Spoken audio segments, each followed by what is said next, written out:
Kim Pao, nagpakilig sa It's Showtime. Ay, sabi ni Paolo, ba't parang nagtatago ka? Nagtatago ka.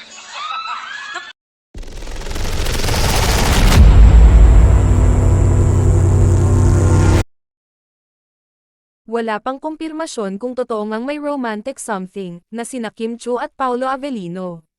Pero, ipinapalagay ng mga netizen na nagkakamabutihan na ang dalawa.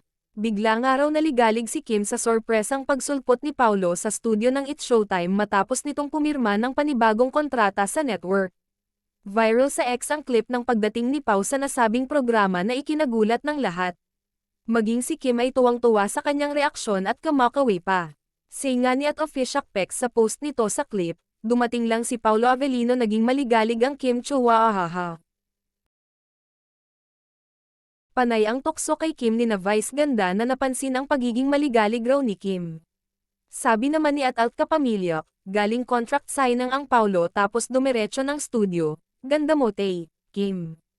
Maririnig naman sa bibig ni Paolo ang rason nito na na-delay raw ang recording nito kaya, bumisita muna siya sa show. Inulit pa niya ang sinabi sa X account niya, bilang sagot sa X post ni Kim na nagpapasalamat sa pagbisita nito. Ani Paolo, feeling ko sinadya talaga nila delay yung recording para mahatak ako sa Showtime. Malinaw na may humila kay Paolo para sa programa at di ito bukal sa kanyang loob. Pero nagdulot ito ng kilig at ilusyon sa mga netizen pati na rin sa mga host na tinutokso sa isa't isa ang dalawa.